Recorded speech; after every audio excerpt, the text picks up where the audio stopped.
안녕하세요. 5월 4일 월요일 새벽 예배를 하나님께 올려드리겠습니다. 기도하십니다.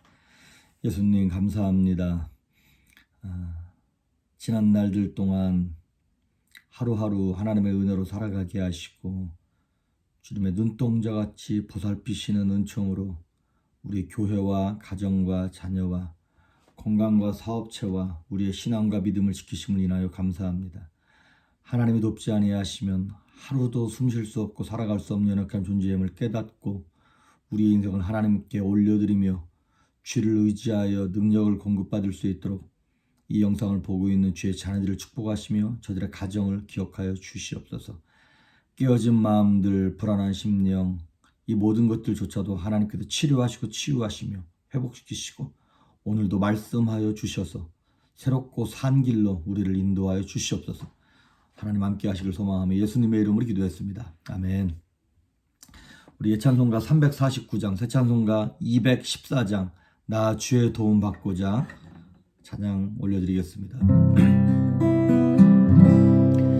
나 주의 도움 받고자 주 예수님께 빕니다. 그 구원오라 가시사 날 받아주소서. 내 모습 이대로 주 받아주소서.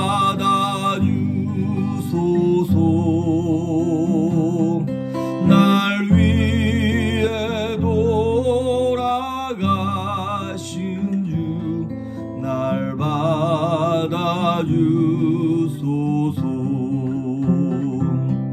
큰 죄에 빠져 영죽을 날 위해 피 흘렸으니 주 형상대로 빚으사 날 받아주소서. 3절합니다. 내 힘과 결심 약하여 늘 깨어지기 쉬우니 주 이름으로 구원해 날 받아주소서.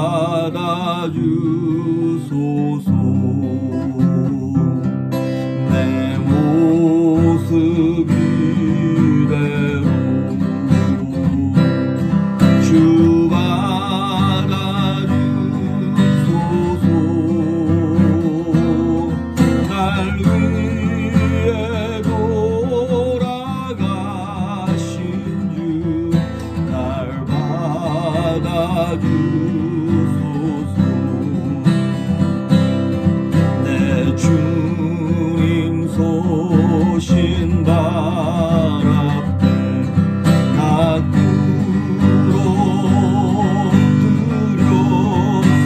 엎드렸으니 그 크신 역사 이루게 날 받아주소서. 내 모습 이대로 주 받아주소서.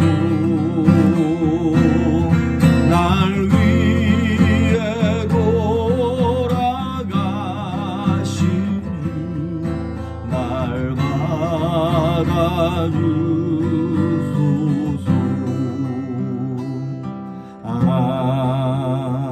아멘. 아멘. 오늘 우리에게 주시는 말씀은 욥기 15장입니다. 그런데 오늘부터는 내용이 좀 이제 전에 했던 내용들하고 이제 비슷한 내용들이 많아서 15장, 16장, 17장 3장을 보도록 하겠습니다. 시간이 없으니까 다 읽기 힘드니까 제가 15장 1절에서 5절까지 말씀, 그 다음에 16장 앞부분 이렇게 읽도록 하겠습니다. 먼저 15장 1절에서 6절까지 제가 봉독해 올립니다. 대만 사람 엘리바스가 대답하여 이르되 지혜로운 자가 어찌 헛된 지식으로 대답하겠느냐. 어찌 동풍을 그의 복부에 채우겠느냐. 어찌 도움이 되지 아니하는 이야기 무익한 말로 변론하겠느냐. 참으로 네가 하나님 경외하는 일을 그만두어 하나님 앞에 묵도하기를 그치게 하는구나. 네 죄악이 네 입을 가르치나니 네가 간사한 자의 혀를 좋아하는구나. 너를 정죄한 것은 내가 아니요 네 입이라. 네 입술이 내게 불리하게 증언하느니라. 그 다음에 16장 1절에서부터 5절까지만 봉독해 올립니다. 16장 1절부터 5절. 욥이 대답하여 이르되 이런 말은 내가 많이 들었나니 너희는 다 재난을 주는 위로자들이구나. 헛된 말이 어찌 끝이 있으랴. 네가 무엇에 자극을 받아 이같이 대답하는가. 나도 너희처럼 말할 수 있나니 가령 너희 마음이 내 마음자리에 있다 하자. 나도 그럴듯한 말로 너희를 치며 너희를 향하여 머리를 흔들 수 있느니라. 그래도 입으로 너희를 강하게 하며 입술의 위로로 너희의 근심을 풀었으리라. 아멘. 원래 17장까지도 읽어야 되는데 시간이 넉넉지 못해서 일단 봤습니다. 이제 지난주 숙제는 하셨나요? 마태복음 5장 7절 긍휼히 여기는 자는 복이 있나니 저희가 긍휼히 여김을 받을 것이며.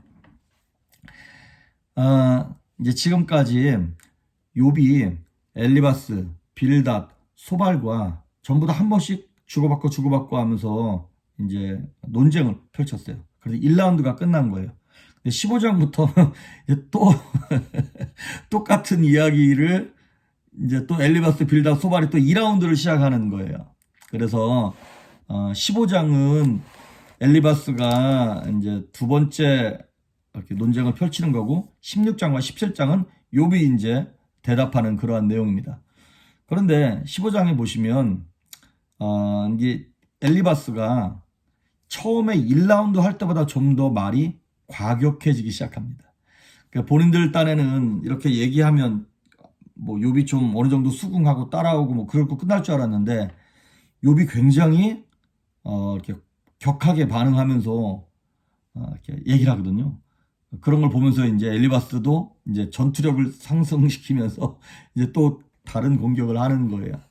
그래서 제가 읽기는 그냥 개역개정을 읽었습니다만 계속해서 당분간은 쉬운 성경으로 여러분에게 이해를 돕도록 하겠습니다. 15장 2절에 보면 엘리바스가 이렇게 얘기해요. 지혜로운 사람이 어찌하여 쓸데없는 소리나 늘어놓고 자기 배를 허풍으로 채우는가 이렇게 얘기하죠. 이런 거예요. 아니 욥 너 똑똑한 줄 알았더니 다 이렇게 멍청하게 이렇게 대답하냐 이 얘기예요. 그리고 3절에 어째서 그런 소용없는 이야기 유익하지 못한 말만 늘어놓는가. 쓸데없이 말하는구나. 4절에 보니까 이제 하나님이 두렵지 않고 그분을 경외하는 마음도 없어졌는가? 야 너는 하나님이 무섭지도 않냐? 막 그렇게 함부로 얘기해도 괜찮아? 막 이렇게 엘리바스가 얘기하는 거예요. 그러면서 6절 자네를 죄인이라 말하는 것은 내가 아니라 자네 입술이네. 자네 입이 그렇게 말하는군. 지금 엘리바스는 욥이 말하는 태도를 보고 야 어떻게 너 하나님을 잘 섬긴다는 사람이 그딴 식으로 얘기할 수 있어 라고 엘리바스도 이제 트집을 잡기 시작하는 거예요. 그러면서 이제 7절부터 16절에 있는 말씀까지가 엘리바스가 이제 약간 억지를 부리는 거예요. 그러면서 9절 10절 한번 보시겠어요? 9절 10절 이거 역시 제가 쉬운 성경으로 여러분 읽어드릴게요. 9절 10절 우리는 모르고 자네만 아는 것이 무엇인가? 우리가 알지 못하는 사실을 자네는 깨닫기라도 했단 말인가? 우리 중에는 머리가 희끗희끗한 자도 있고 자네 아버지보다 나이가 많은 자도 있다네. 엘리바스가 지난번에 얘기했던 것처럼 이거예요. 너 몇 살이야? 응? 나이도 젊은 게 내가 너보다 몇 년을 더 살았는데 네 아버지랑 나랑 동갑이야 뭐 이런 거예요. 내가 인생을 살아도 얼마를 더 살았고 말이지 막 억지를 부리는 거예요. 그러면서 17절부터 35절 마지막 절까지 자신의 경험, 전통 뭐 이런 것들을 이제 꼰대처럼 얘기를 하는 거예요. 17절 한번 보시겠어요? 내가 겪은 바를 말할 테니 들어보게나. 자신의 경험이죠. 그 다음에 18절을 보시면 조상들이 지혜로운 자들에게 전해준 그 지혜를 말하겠네. 전통을 얘기하는 거예요. 그러면서 20절 조상들은 이렇게 말했네. 아기는 항상 괴로움을 당하고 포악자들의 수명은 아주 한정된다. 그렇죠. 이게 인과응보 얘기하는 거예요. 정의는 승리하고 거짓은 드러난다 뭐 이런 얘기잖아요. 그런데 항상 그렇던가요? 아니죠. 어떤 때는 그런데 어떤 때는 정의가 승리하지 않는 것처럼 보일 때도 많아요. 그러니까 지금 엘리바스는 계속 자신의 경험, 전통, 억지를 가지고 막 얘기를 해요. 그러면서 억지로 그걸 껴맞추기 위해서 자기가 하는 얘기가 뭐냐면 25절, 26절 25절, 26절 이렇게 얘기합니다. 이는 그가 손을 들어 하나님께 대항하고 교만하게 굴었기 때문이다. 네가 하나님께 교만하게 됐기 때문에 이렇게 고통받는다는 거예요.